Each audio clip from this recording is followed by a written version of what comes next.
Warriors-Lakers preseason game 2, this time at the Crypt.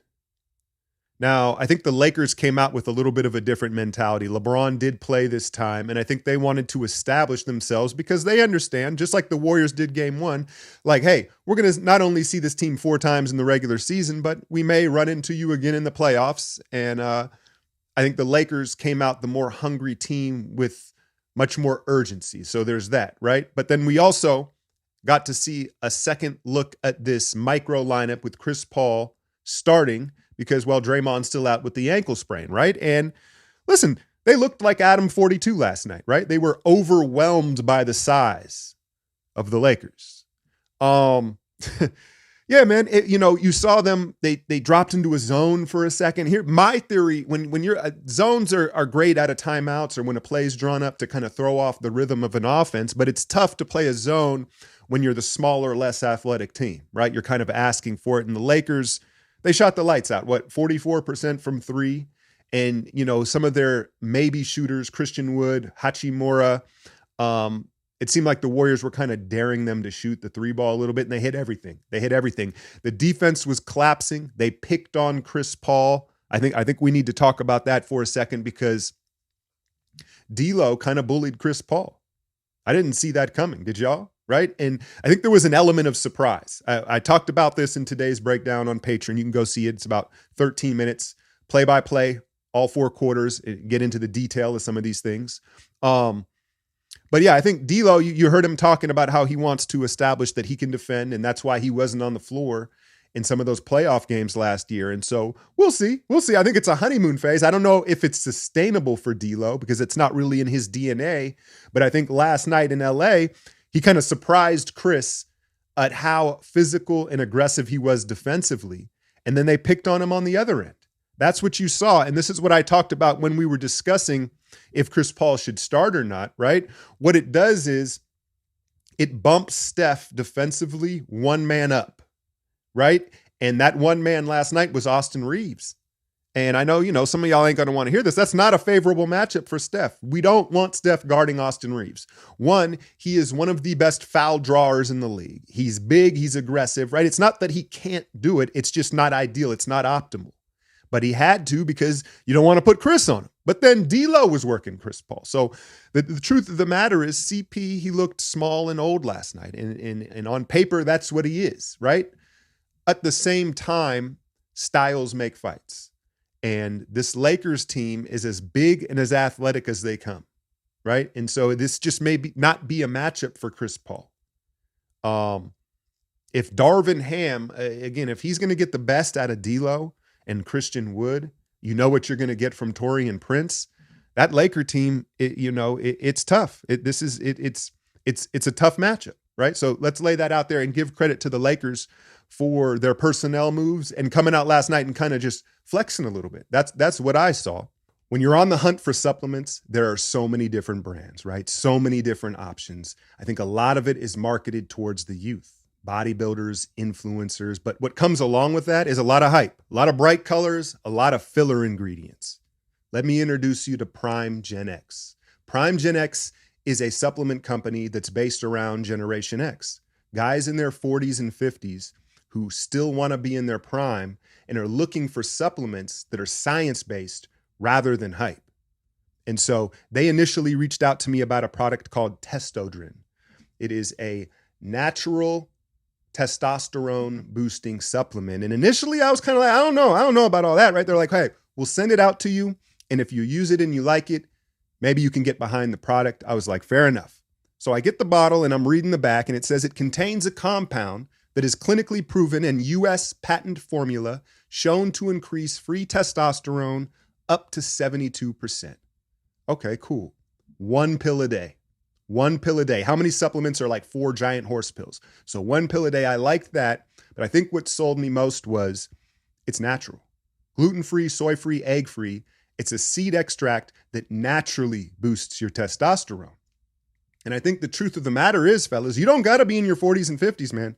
The lifestyle that men are leading today in dark rooms in front of screens like I am right now, it doesn't lend itself to healthy levels of testosterone.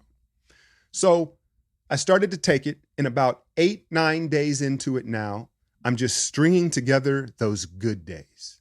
Y'all know what I'm talking about. The days where you just have an extra pep in your step. You got a little extra energy in the gym. I'm not crashing halfway through my workout. And so again, with one pill a day, so easy to implement into my routine. I'm excited moving forward to just reap the benefits of this because I can feel it working. But I think they know that, right? And so what they're willing to do is send you out a bottle for free. So to get your free bottle with free shipping, along with the 60-day money back guarantee, go to primegenx.com/athleticalchemy or click the link in the description and get yourself a bottle. At the same time, some of it was just the Warriors, right? Again, that was a lack of urgency. They blew a lot of switches. It didn't seem like they knew if they wanted to switch, particularly off the ball. They blew a lot of off-ball switches. They got beat backdoor in the corner a ton of times. So some of this, again, you can chalk up to preseason play and the Warriors not dialed in for whatever reason or another. Let's talk about Kuminga. Another big night. What do you have? 25 points. The shot, I'm starting to become a believer. It's not the most aesthetically pleasing thing, but I think what he's figuring out is when he comes off those flare screens or a dribble handoff, he knows they're always going to go under. And not only are they going to go under, they're probably not even going to fight over and contest. And so he has time to set his feet, seam up on the ball. And when he can take a beat and get on balance, it looks good. It's dropping softly. It's dropping softly. You saw him shake Braun out of shoes. LeBron didn't like that, right? He actually established a right foot pivot foot and then jabbed and did a little quick cross jab back to the left. And I think that's where we've seen an improvement. People are talking about his handle, I think that he's gotten crisper with his footwork on the catch and some moves. But as far as like ball control and handle, I don't think it's there yet, right? And the difference is, like, to me, he's still trying to pat the ball. Roll the ball, control the ball. Keep it in your fingertips, delay it in your hands. If you look at the best ball handlers, right, they have the ability to kind of hang the ball, pocket the ball, control the ball. The longer it's in your hands, the more control you have of it. And he still pats at the ball, but I think his footwork and the actual move sets that he's been working on, you can see they're crisper. What he needs to do is, like, you see Steph warming up with his famous warm up, right? That's ball control drills where you're just pounding the ball and it's repetitive. It's not as sexy of a drill to do, but that's what gives you that on a string handle. Now, it wasn't all good for Kuminga. He's shooting the ball well, and you're seeing the steps offensively, getting downhill, that midi, that hard plant on the right foot and the step back from the mid-range. It's a perfect counter move to when he's getting downhill, because you have to sink and move quickly when he's coming downhill because you know what could happen, right? And so that's a perfect counter move. But defensively, I think Kuminga was one of the bigger culprits as far as like the lack of urgency. We're over helping because you can post up Steph, you can post up Chris Paul. We were just small at every spot, right? And that's an overall personnel thing. But you heard Doc Rivers talk about Kuminga taking bad angles. And again, in the breakdown, I show one where he's trying to give nail help and he just takes a bad angle. And I think when you're trying to coach young players, and this, I mean, you can talk about 10-year-olds, you can talk about a 21-year-old in Kuminga. When you're talking about angles defensively, it's very hard to teach. The simplest way, I think, to put it is, what's the oldest rule when you're telling someone who hasn't played basketball at all and you're trying to explain to them defense? You say, hey, stay between your man and the hoop, right? Like that's the easy concept. And some of these young guys, particularly good athletes like Kuminga, they get enamored and they try to jump the dribble and they're trying to just shadow the ball handler, not realizing they're setting you up. They're taking you away from the basket and then they're hitting an angle on you. And you saw Braun do that to him, and you see him helping with some suspect angles. But those are things he's just going to have to figure out, right? That's where Draymond and guys can teach him. How about Brandon Podziemski, though?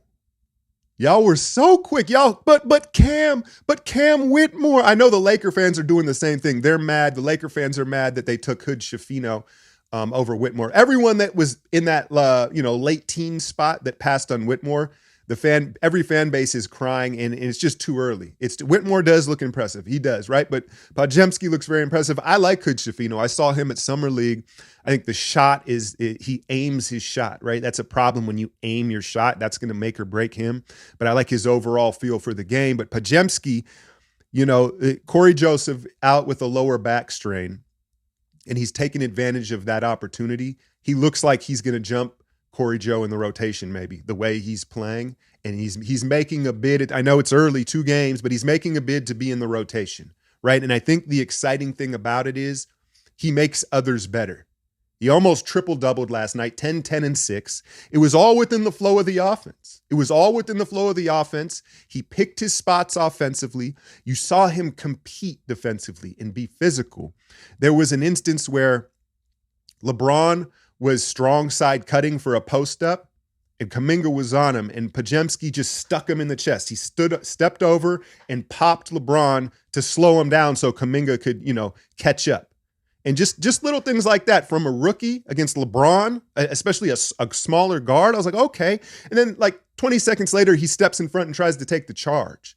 The willingness to be physical and compete, the vision, the float game's on fleek, right? That floater is going to be tough, man, because he gets it off so quickly, and then a lefty, right? Guys don't realize that, right? He's just going to flick that thing up there. And so Podziemski, very impressive. Trace Jackson had a kind of a welcome to the NBA moment against AD. What was it, 4 fouls in 4 minutes? That's all right.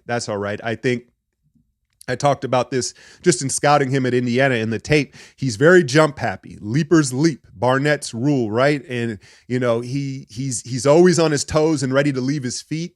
And you just can't do that in the NBA with these guys that are going to knock you off balance and have counter moves, right? He's got to get more discipline staying on the ground defensively.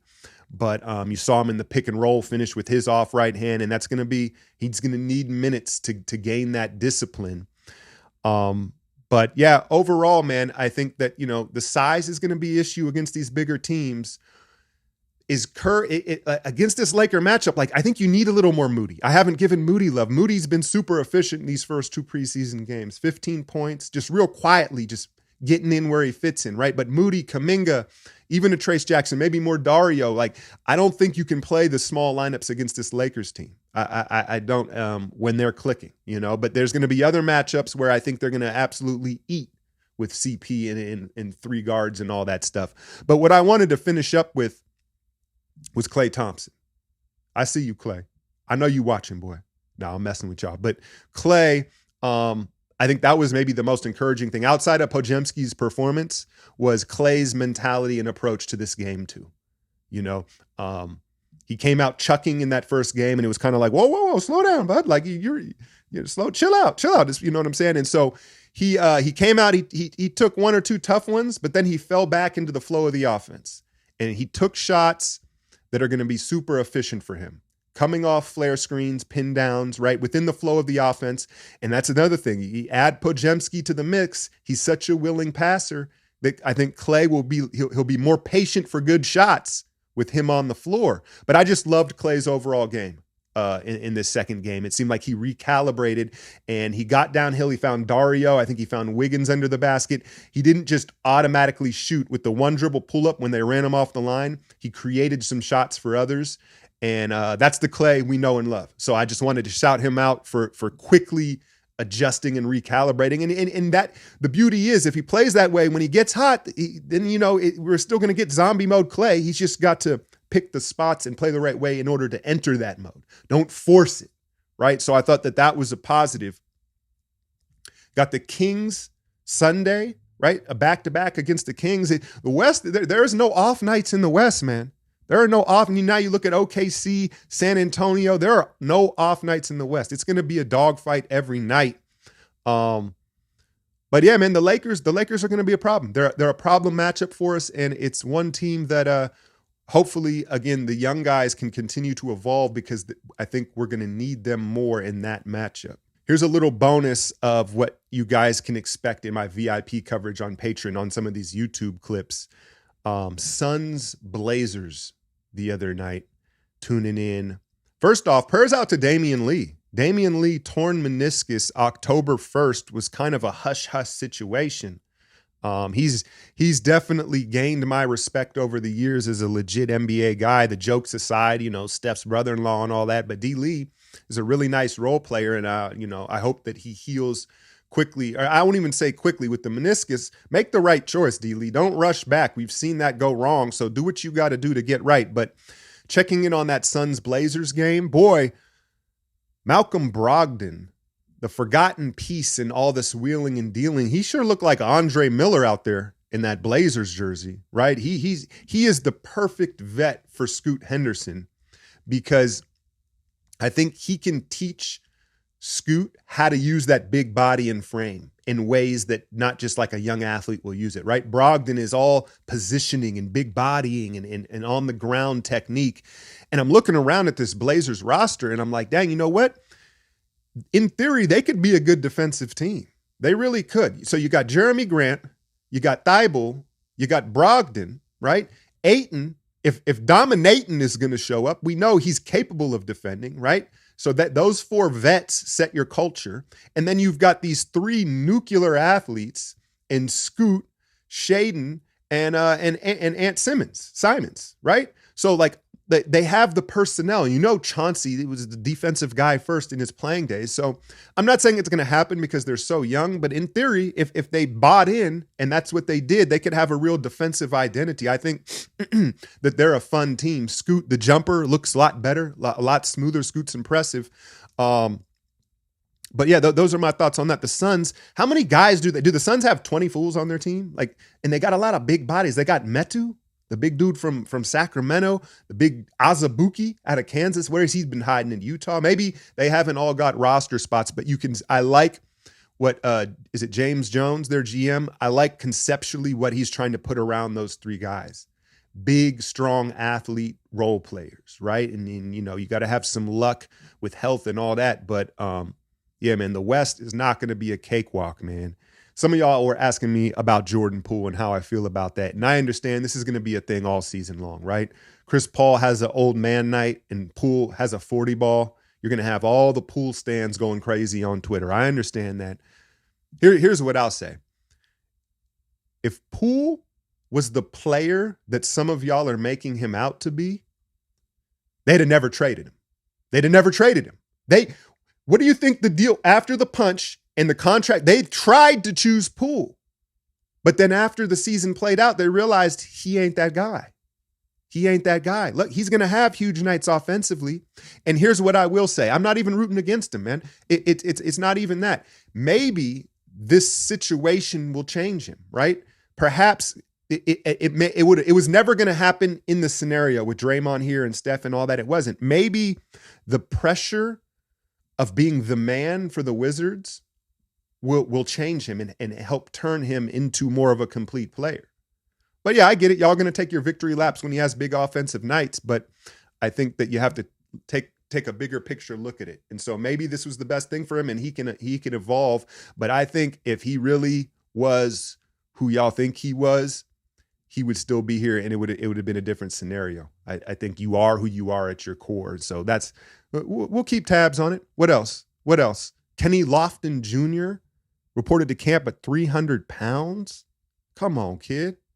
At least Zion secured the bag right before he just went buffet crazy like that. That's wild. But Memphis, they got the GG Jackson kid. Memphis, keep an eye on who they draft. If Memphis is bringing in kids or players for workouts, or they're trying to bring a guy into their organization, they're one of those teams you should keep an eye on that player.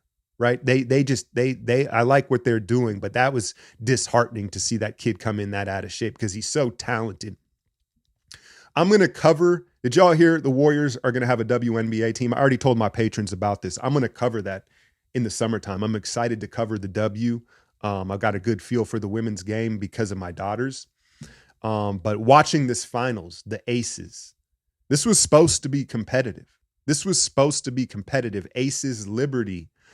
And here's the thing, what I know a lot of you probably don't realize because you don't follow it. The Aces have put together a dream team. They've got like 5 all-stars on that team, right? And we know the history of doing that in basketball. The problem is like fit and chemistry. To see them put that much talent together and then have that much chemistry, we're talking about one of the all-time great WNBA teams in the Aces, and they just bullied the shit out of the Liberty. Sabrina is just kind of being exposed athletically by the Aces guards, and they are just a juggernaut. That said, this W team coming to the Bay and the Warriors, you know they're going to try to build a powerhouse. Lacob wouldn't have it any other way, and what a way to kick off the Warriors WNBA team by drafting Caitlin Clark, the heir apparent to Steph Curry, the true heir apparent, right? That would be wild. I wouldn't be surprised if they found a way to get Cameron Brink in there as well, the Stanford product. So I'm excited for that. We got the Niners in Cleveland morning game. I know Cleveland sounds like they're packing it in, like it's like they're going to treat this like as a bye or something. They're like, we're going to just rest up and get ready for next week, right? But this one, it's just the early start time on the East Coast. They've still got that pass rush. This could be a spooky game. I'll be covering that one as well. And then Warriors Kings is, of course, Sunday night too. We got a lot of action over the weekend. As always, hit that like, share, and subscribe. I'm out, y'all.